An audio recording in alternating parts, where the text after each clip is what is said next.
Hello? Hello? Are you there? Oh, and we are live. See? So I was live for like 40 seconds and this stupid thing didn't pop up.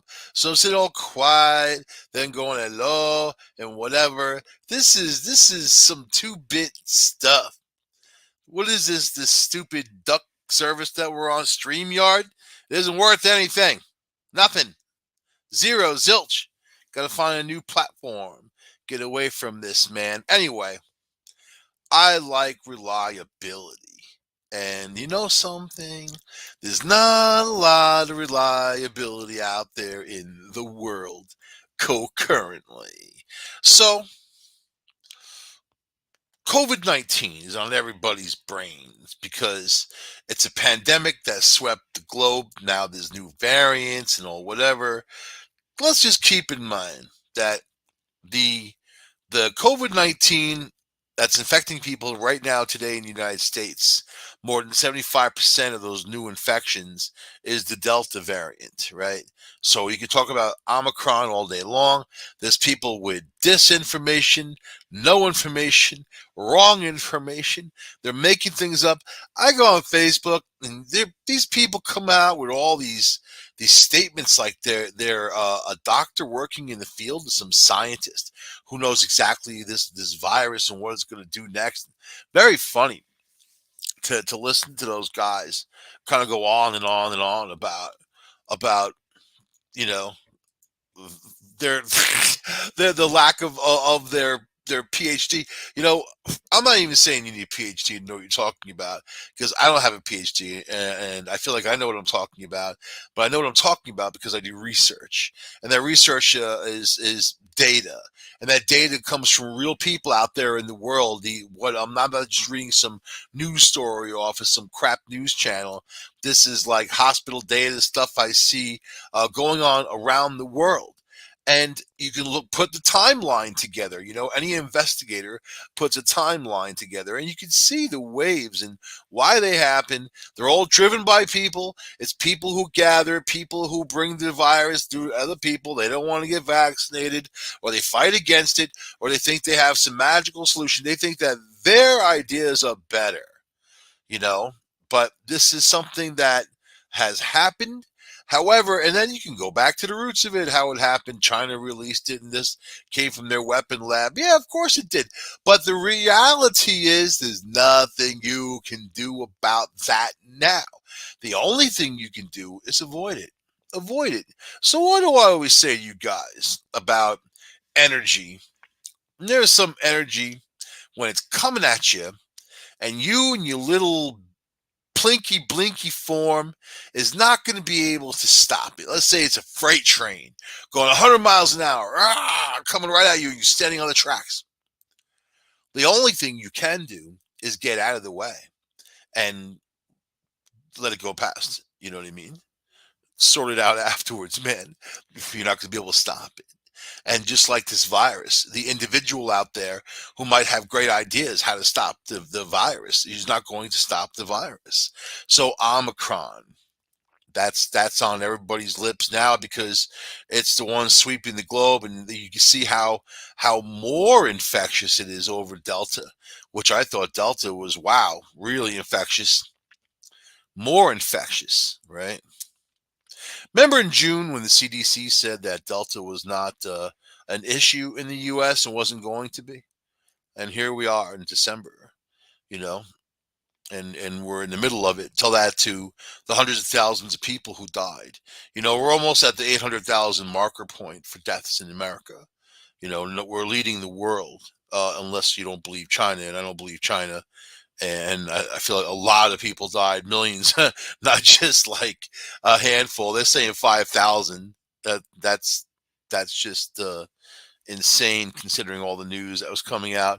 Plus, they ordered 50,000 urns, and had those incinerators going 24 hours a day, 40 incinerators, and plus all the crematoriums. So that's so yeah, 5,000 people. So no matter what, if it gets you, it gets you, but you don't want it, so you want to stay away from it. You don't want to be the one. And then this is the deal. Also, oh well, a very small percentage of people actually die who get it. Well, you don't want any percentage. Number one. Number two, it's more than that. It's more about the long term health problems this is causing people. So Omicron, you're going to see something very different. And my fears was when I'm looking from the very first time that this virus showed its ugly face till where we're at now, and the timeline goes on around the world, the rhythm of how it spreads and how it goes. The virus itself is looking to survive. They say they're not intelligent, they don't think, it's not a master plan. They don't have it out for people. It's just what it does in nature, right? Wants to survive and it wants to replicate, and it has all these mutations now that makes it harder for the viruses, the vaccines to fight.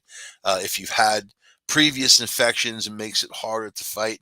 There's a lot of reinfections happening. So my fear was one was going to come along that wasn't as going to be as deadly, but it was going to cause long-term healthcare problems, which overloads the hospitals, which overloads the medical system, and on and on and on. Plus, terrible for the person experiencing those problems, right? And but number two, that it was going to find a gateway inside of people where you really didn't have any or much of an immunity to it at all, because this thing's going to constantly change, and then a deadlier variant is going to come along and be able to just ride its coattails. That's my fear of this. And I haven't been wrong from the start. I'm not tooting my own horn. I'm just saying this is what I see, me personally.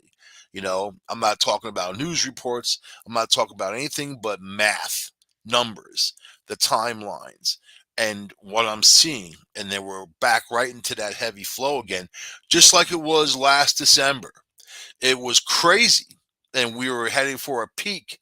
Why did that happen? Well, of course, you have your Thanksgiving, you have other things involved. You got the cold weather coming into in much of the US. So you have that issue. But this is something that if people don't bond together and fight, it's not going to stop. It's going to keep testing, testing, testing. Just like I talked last week about breaking codes, encryption. It's going to keep testing, testing, testing till it hits the right code, and then that's it. You know, it's going to scoot right past anything that you think of your antibodies and this. People bragging that they have all this protection now since they've had the vaccine and they've had COVID, whatever. You really haven't seen reinfections in people who have had it up until now with this Omicron. The Omicron is reinfecting people. So you think you'd have some kind of defensive, defense against it if you've had it, but it's changing the game. And this was predicted. But how are people reacting? I love England, man. I watch English news because it makes me laugh, and I love how all they can freaking talk about. Number one, if you think that people in England are more sophisticated than people in the U.S., you're wrong. You know what I mean? In fact, it's the opposite. I used to think that, hey, people in England, they act a little nicer, maybe a little more sophisticated.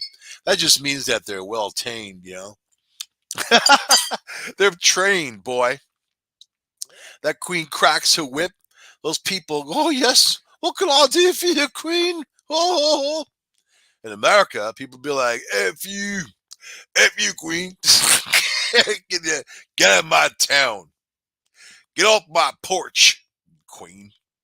Come around with that attitude. But you know something?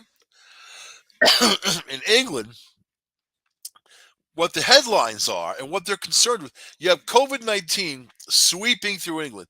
Huge numbers, giant numbers, right?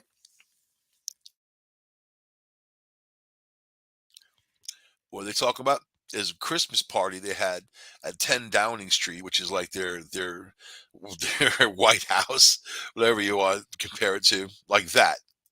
Last year, a Christmas party from last year, and they're like, so they're putting these people on TV who are like just really blood clot crying.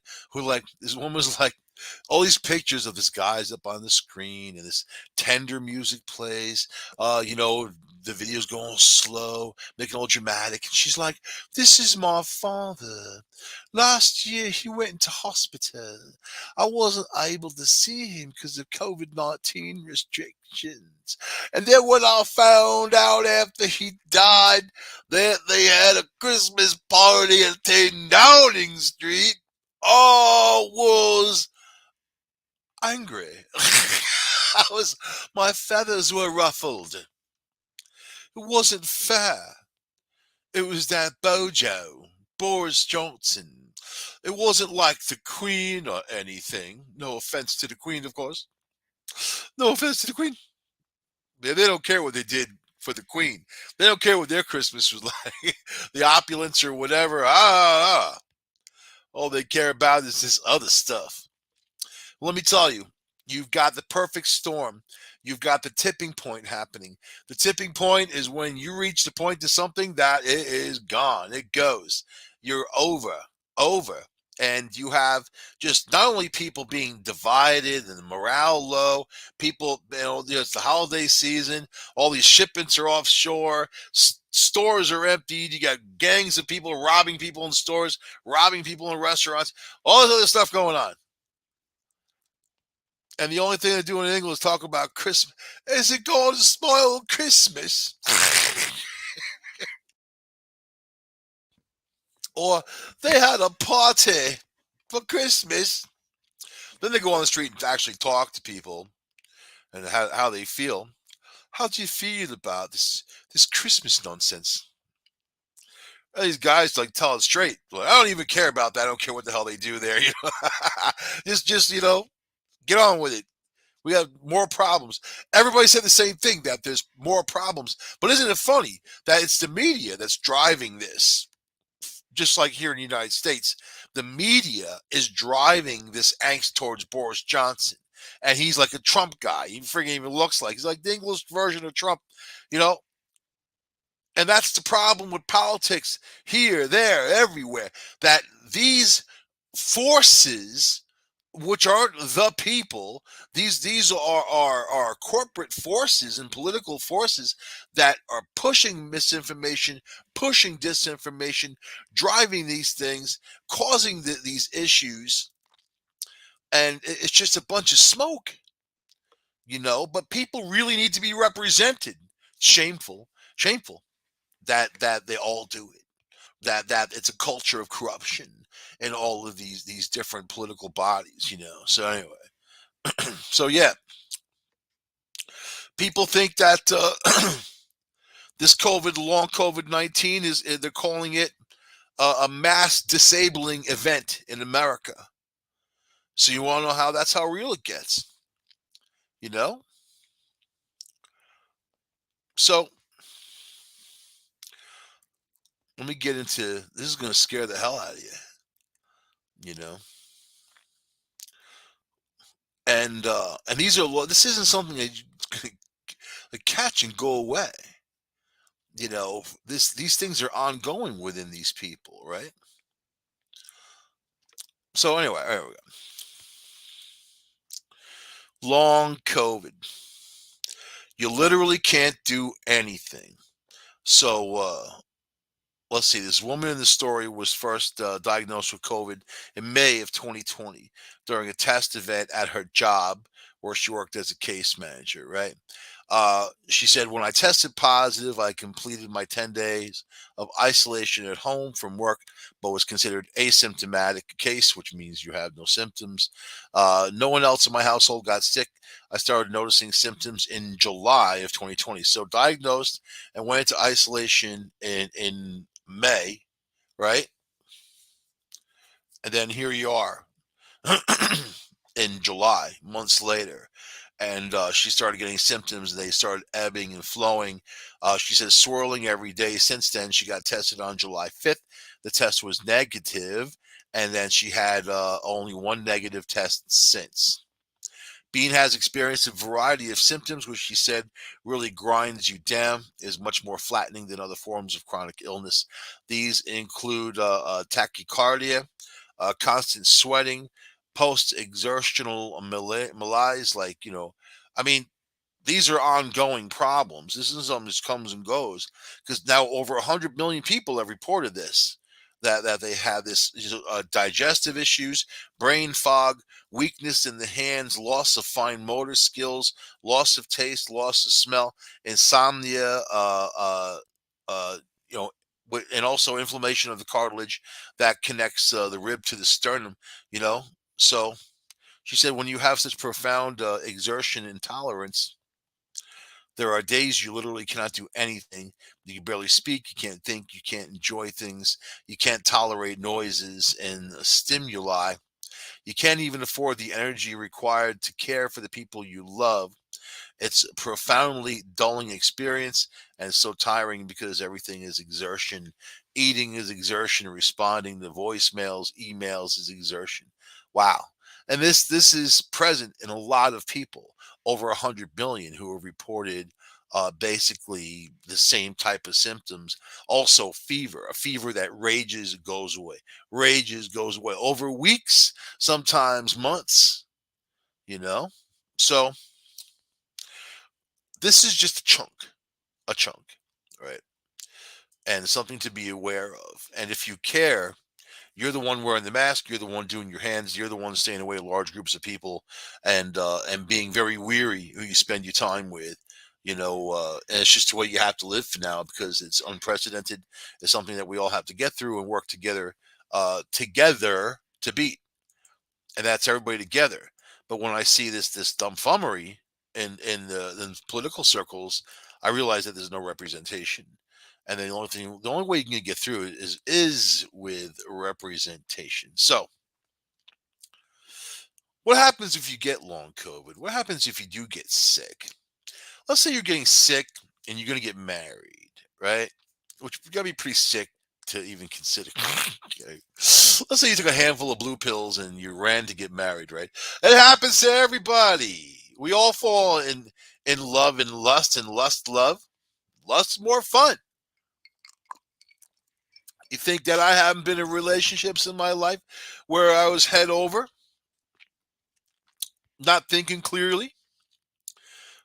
That's when your family or someone close and loves you is supposed to rattle your bones and say,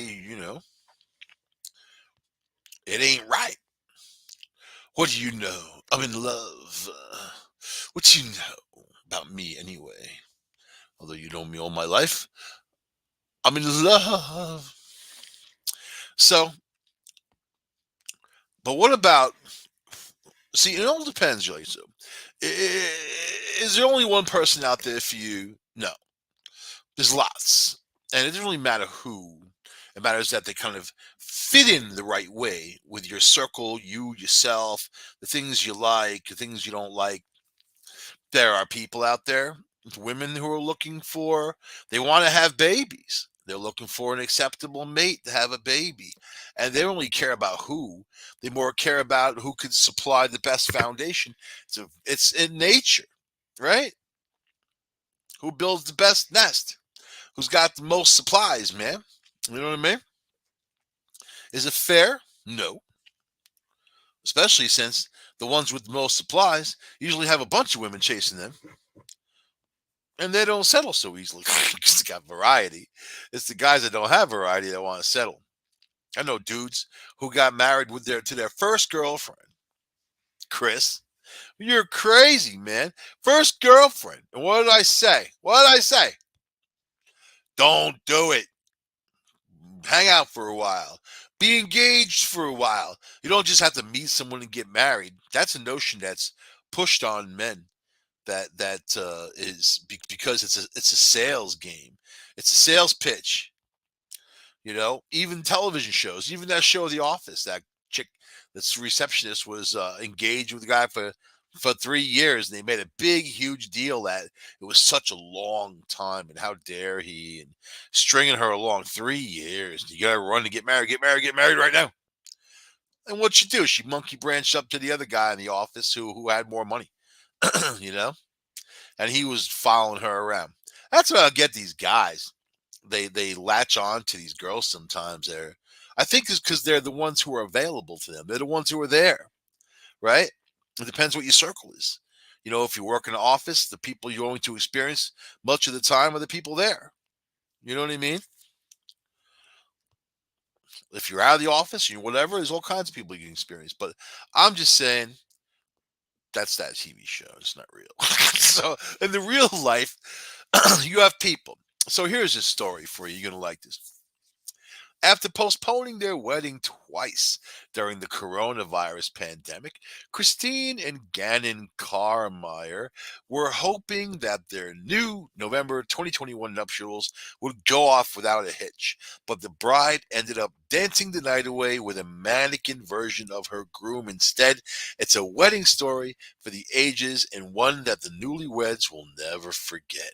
So on the morning of the wedding, Gannon woke up feeling sick and was hoping it would just pass quickly. But he soon realized that he needed to go to the hospital. He was diagnosed with severe food poisoning. Not laughing at his pain, but yeah, that's pretty bad. The hell you been eating? Probably something. Probably can't cook. Cooked him some horrible stuff. You know what I mean? This meat, this meat's gray, but it's okay to eat, type of thing. So let's see. So we hoped we'd be gone for a couple of hours as the ceremony was scheduled for 4:30. So she didn't cancel. The guy's got severe food poisoning. He's in the hospital. He's being treated, but you better get your stomach together, buddy, because we got a thing going on at 4:30. Ultimately, we thought we could attempt to have the ceremony late in the evening, and was able. So she's kind of pushing for later, just a couple hours later. How how about it, honey? You think you feel a couple good in a couple of hours? He's like, you think maybe 5:30? About 5:45, honey. Alas, fate had other plans for the 28-year-old, who was given a sedative to to help him fight off his illness. So now he's high. Now he's high and sick. Listen to his wife to be pushing him. And you know what? I'd be offended if I was to God. Like, here I am in a goddamn hospital, and you're gonna push me to get married today? Oh my God. Casey kicks the bucket. She wants his stuff. The visiting policies of the North Carolina local hospital meant that Christine couldn't have visited her groom anyway, so she knew that uh, he was getting the care, so she wasn't going to go see him. She had to make some quick decisions, though, on how to proceed for the wedding. Oh, here's a picture of these guys. Oh my God, I bet they have kids now. Ugh. Oh my God, she looks like the type that would just kind of not care. And it doesn't matter who's in the wedding photo with her. It could be any dude, just the ones that have the right resources, right? I think it's that cut and dry. The bride opted to cancel the ceremony portion of the day, but the sit down dinner had already been prepared and paid for and would have gone to waste. So none of the venue's owners, you probably had more of that food poisoning. It was probably like the pre-dinner that made him sick to begin with. The venue's owner suggested that the bride proceed with the festivities with a stick cannon in tow, aka a rolling steamer with pool cues that was dressed to the nines in a suit and had an iPad with Gannon's picture display on top. Oh, there it is. It looks so nice. Although he's a lot shorter than the actual guy. He thought it would be a good comic relief for everyone. This is the guy who runs like the facility that definitely doesn't want her to cancel. He thought it would be a good comic relief for everyone in attendance. Oh yeah, it's funny as hell that the guy is laying there half dead in the hospital, full full of drugs, and then his woman's marrying some iPad. I'd make that marriage stick, man. When they go to get divorced, she could divorce the iPad. You know, give her the suit and the stick figure for the divorce. That guy should run the goddamn other way. Run the other way. This woman's sick. This is a sickness. Good comedy relief. Okay. With only a short period of time before guests were set to arrive there, the bride agreed that it would make sense to at least try to make the most out of the situation, even though it was bittersweet. I was so upset. He couldn't be with us, but when we found out his illness was not life threatening, it was certainly easier to celebrate. So, hey, he's not going to die, but he's laying there in his own poop and puking all over himself. But I'm going to party. Party like it's 1999. Easier to celebrate. Nice. Although the sadness was still there. All right. There are just some things that are out of your control, she explained. All right. Christine's brother Eric was stationed outside the hospital the entire time and kept in contact with the bride throughout the night to keep her posted on her groom was doing. Yeah, where she should have been, by her newly almost husband's side, you know. We informed everyone as they arrived at the venue and kept giving status updates. He should have went anyway with a bucket so he could be puking his guts out every time he looks at her and realizes that he's stuck now. You're stuck, buddy. As it turns out, the couple's guests got a kick out of the stick Gannon and had a fun dancing. Well, he was thinner. And had a fun dancing and posing with him, making you the monkey of the night. You're the fool. You're the fool laying in a hospital, puking your guts out while people are mocking you, man. They're mocking you, dude. Gannon spent the majority of the day asleep in the hospital, but he was able to make a brief 15 to 20-minute appearance towards the end of the night when they put him in the plastic bubble just so he could go on there and say I do to make it legal. I actually didn't want anyone to see me as I was still very out of it from the meds, still wearing his hospital gown with his ass hanging out, walking through his wedding. Where's the cake, baby?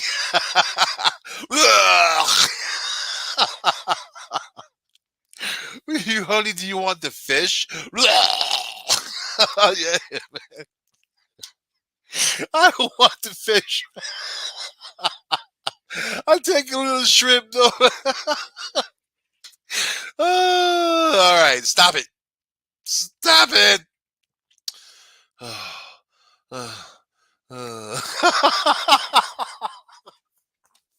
I know.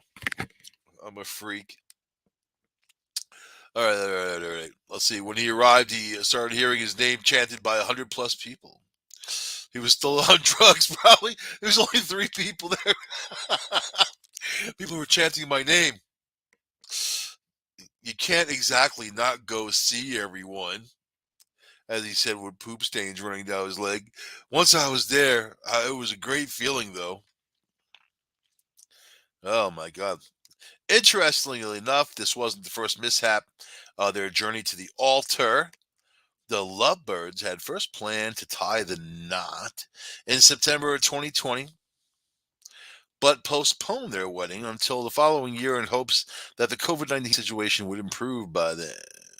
In the meantime, they said I do in front of the immediate family as this guy puked his guts out.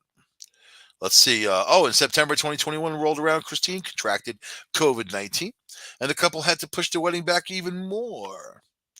And then November 14th, when Gannon fell sick, they just get married in the hospital at that point. The couple who got engaged in September 2019 after dating for 7 years. You see, 7 years. 7 years they dated, got engaged 2019, and here we are 2021. So that's not terrible. It's the people who just meet and get married, or they just meet and get engaged and get married. Those are the ones who have issues, man. So whatever.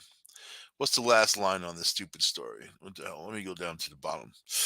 We are all definitely all weddinged out. We will cherish the memories of our small family ceremony. That is enough for us. We hope to save up for an extended honeymoon where we can just appreciate each other's company. Christine said, not this dude. He didn't say that. He didn't say, hey, man, she wasn't outside the hospital. My brother was outside the hospital. He cares about me more than her. Ah! There you go. Oh, here we go. The biggest takeaway for us is that we can do anything together, and our relationship is between us and no one else. It has been quite a journey to get here, but we're here, so happily married. She said, how come the guy's not saying stuff? I want to know what he said. He said, "Ugh." He's still sick. Maybe it wasn't food poisoning. Maybe he was just sick. So we're going to flip the story now. That's just regular old people experiencing their sickness on the way to the altar. How about people who have already been at the altar who are suffering, like Kanye? I can't stop talking about him. He is Britney Spears to me, man. You know that? He's just as much of a train wreck and a freak show. I love it. I love it. I love all of these guys. I love them to death, man. I love them so much I should send them a birthday card. Kim and Pete, of course, Kim Kardashian, who is married to Kanye, who has kids with Kanye, is going out with this guy, Pete Davidson, who's just some regular old comedian dude who was on Saturday Night Live. Well known. I don't watch it, but I know who he is. So she's dating this dude, and now Kanye, can't handle it. Like how OJ was when he lost Nicole, and you saw what happened there. You know what I mean? These guys, like a lot of these guys, I will say this: they will treat the women as property. Women do the same thing to men, and then they forget about their individuality, right? So Kanye's there. He can't handle what's going on. He definitely can't handle. The only reason why she's going out with this Pete Davidson is to torture this guy Kanye. Tell me I am wrong. Tell me I'm wrong. The only reason, because this guy Pete Davidson is not even close to being her type. He's just a funny monkey to her, and the more that she's with him, the more it tortures this guy Kanye. And I can see the pain in his face in this picture right here. There's a lot of pain going on there. So here we go. A year ago, nobody would have expected that we'd be hearing whispers about Kim Kardashian with Pete Davidson. But here we are. According to a new report, the Skims founder is already talking about kids with the Saturday Night Live star less than a year after filing divorce from Kanye West. So she does this in the media. She's not looking to have kids with Pete Davidson. She already has enough kids. She's already hit the wall. She doesn't need to go any further with that. And this guy definitely doesn't want to go there because he can just look at Kanye. Just talk to Kanye about what life is like with her. So the reality is, the only reason she's doing this is to torture the dude, right? You would think J Lo isn't loving it that Ben Affleck is all over up her booty, and then that A Rod sitting there talking about, I'm okay now. I had a good birthday party. You would think these guys would be on top of the world. Like, I don't care. Let him go. Bye. There's the door. Don't call me anymore. There's it. Nope. Not with men. Because men actually fall in love with women, and it's a deep thing. It can be anyway, and tearing that apart is very hard for a lot of women. I don't think they feel that way. I think they can kind of monkey branch to whatever they need to, which is kind of in the nature of things with humans as a species. Hate to say, it's in the DNA. Hate to say, it's in the DNA. As long as you know that, you can be okay. As long as you know what's in the DNA, right? No matter who you are, male or female. I mean, men have messed up too, not just women. Don't get me wrong here. You know, everybody's got issues. All right, so here she is talking about kids with a Saturday Night Live star. Less than a year. That's right. So Kim and Pete, who were first linked in October of 2021. October 2021, right? So, like, 2 months ago, after they were photographed holding hands at a theme park in California. And that could be for any reason. I'm going to punch holes in this whole theory, right? About their whole relationship. I think she's just out and about with him to make the dude nuts, make Kanye nuts. I think that's her pleasure. That makes her happy. Is to be out there making the other dude nuts and torturing him because some people like to torture other people. All right, so they're at a theme park in California, getting very serious. It seems, holding hands. Kim's blown away by how strongly she feels for Pete. She said in the print issue of Us Weekly, per The Sun, Kim never thought she'd date anyone like Pete. Her type is usually so different. So that's a dig to him. That's a dig to Kanye.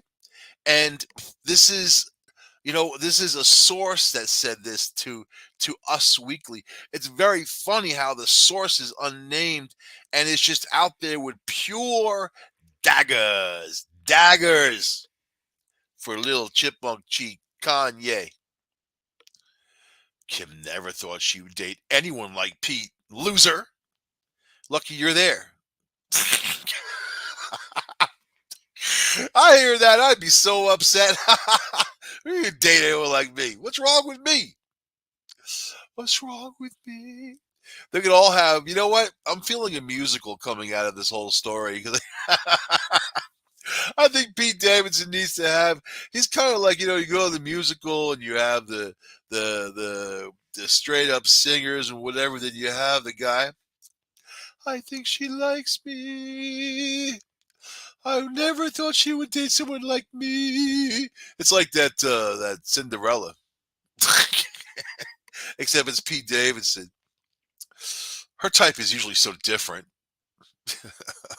Noting that the Keeping Up with the Kardashians alum, 41 years old, has already told the king of Staten Island star that she loves him. Who said that? I love you. Oh my God. The kiss of death. Kiss of death.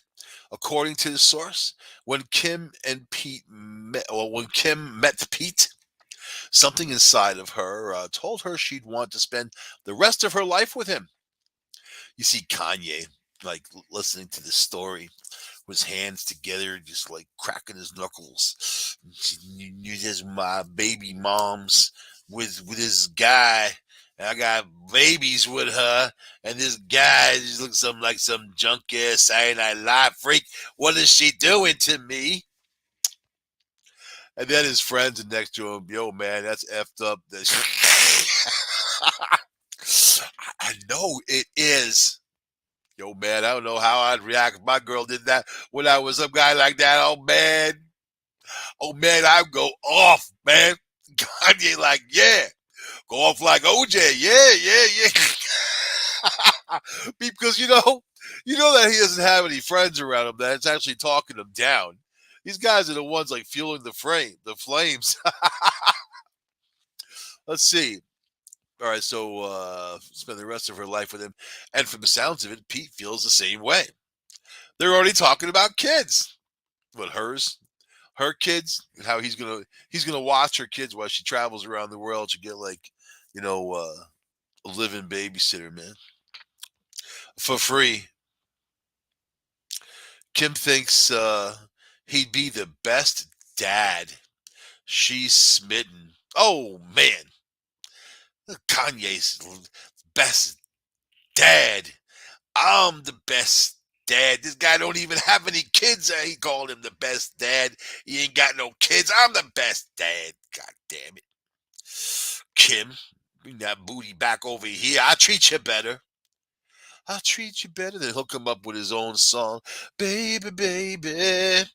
Don't go with that junkie. I'll treat you better. We got kids. We got kids. We got kids.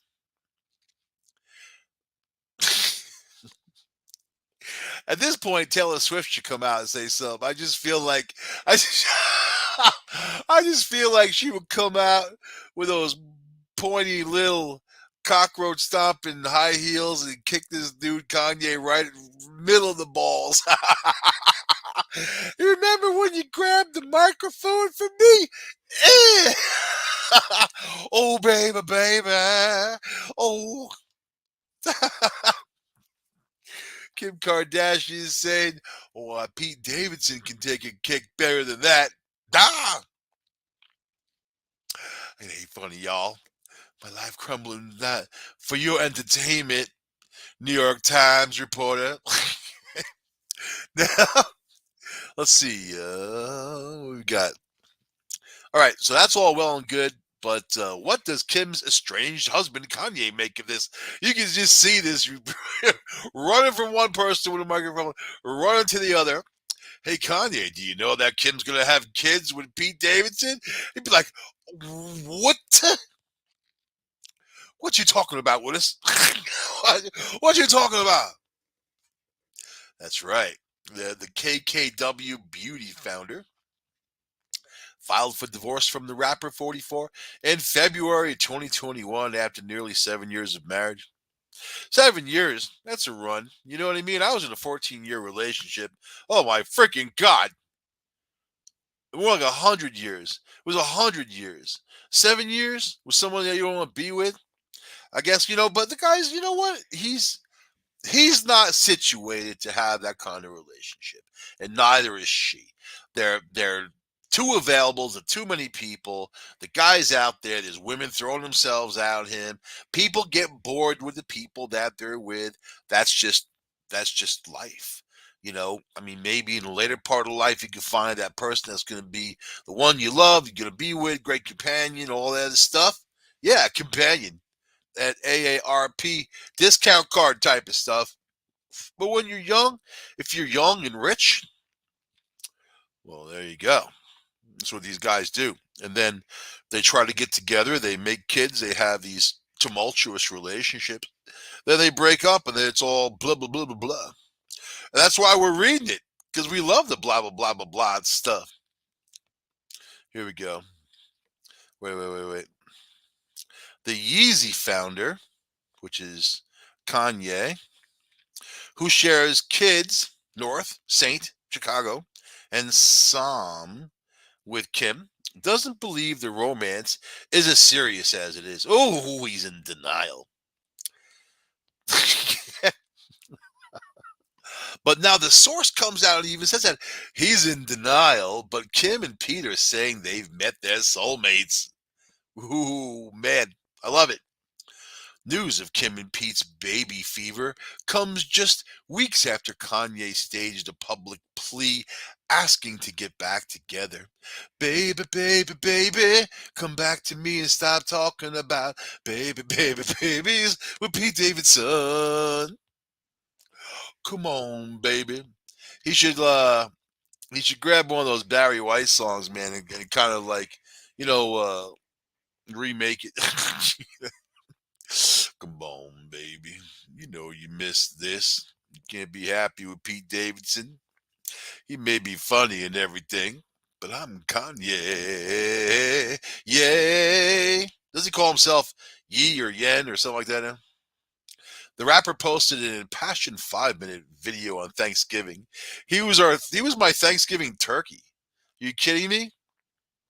He apologized for his misactions. I'm sorry that led to their divorce. And he rapped the rest of it. All I can think every day is how to get my family back, or it's A-OK, and how I healed the world of all the pain I have caused. Kanye said in court. I take accountability for my action now. New words alert, misactions. Hey, one thing all my successes and failures have in common is me. I'm a mess. Baby, baby, baby. All right. All right, you freaks. You freaks. How dare you laugh at somebody else's destruction? So, one last story, real quick. Joel Osteen, big time preacher, has a big church there in Texas, right? Television evangelists, one of the guys talk all the crap, but they're what they are, right? People give them their life savings and they just buy mansions and expensive airplanes. They get out there and pray. It's what do they call them, charlatans. And then uh, a plumber finds cash checks behind loose toilet in the wall at Joel Olstein's Lakewood Church, man. So let's see, discovery comes after $600,000 in checks and cash disappeared from the Houston megachurch's safe in 2014. Disappeared. I wonder if the insurance company was involved in that disappearance and paid him some money, and now they found it in the wall.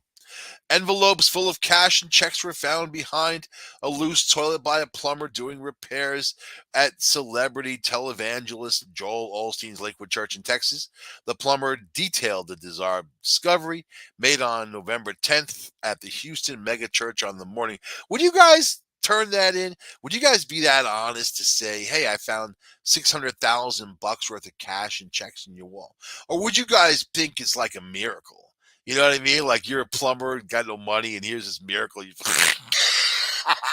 It's a miracle. Yeah, that's what you want to say. Yeah, when the police are coming knocking on your door, and then they say, "Hey, Jerk Olstein, how did this $600,000 find your way?" Then you gotta say it like a Texas. They're in Texas, man. Hey, boy, how'd you find $600,000 getting your wall? He'd be like, "It's a miracle." Oh, okay. I'll write that down. Thank you, sir. It's a miracle, he said. There was a loose toilet in the wall, and we removed the tile. We went to go remove the toilet, and I moved some insulation away. About 500 envelopes fell out of the wall. He said, I was like, oh, wow. That's not Texas. They would have said, yeehaw! That's what a bunch of cash falls out of the wall. The plumber then contacted the maintenance supervisor and turned the envelopes in. Very honest. It's not clear. Oh, he probably found a million. I'm dying, man. he probably found a million. Instead it's found 600,000. Maybe he found 2 million. Let's see. A representative from the church acknowledged the discovery. Recently, while repair work was being done, when undisclosed amount of cash was found. Let's see. They're doing their investigation. The money mystery comes after $600,000 in checks that disappeared from the church's safe in 2014. No arrests were made in the case, and the Houston Police Department's investigation remains open. You know what that means? It means nothing. It means they're gonna go away. Olstein is gonna say the devil did it or whatever. These guys have a line for everything. You know what? And I have to say, Chris Cuomo being fired by CNN, thank God. Finally, freaking finally. So, yeah. And I hear he's mad about it, too. So, good. Right now, the Cuomo brothers, their unemployment is at 100%. so good for them. But, same thing for that Jimmy Swaggart, man. He was out there, and he got caught with those hookers. He got caught in LA, I believe it was, with a prostitute in his Jaguar with him while he was, I don't know, healing, praying, doing something with her. And then, they found him, his big fat Rolex watch he had on. And then, the cops made a big deal out of it. They arrested him for whatever. And then his church, you think they lose the church? Here's a guy preaching against that sort of stuff, preaching against prostitutes, preaching against wealth, even though he's in the midst of wealth. What does he do to his church? He goes in there and says, I have sinned. I have sinned and I need money to pay, get the devil off my ass. And they gave him money. And that's the history of human beings and their stupidity, and you can't fix stupid.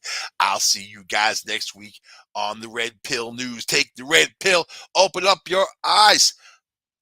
Bye-bye.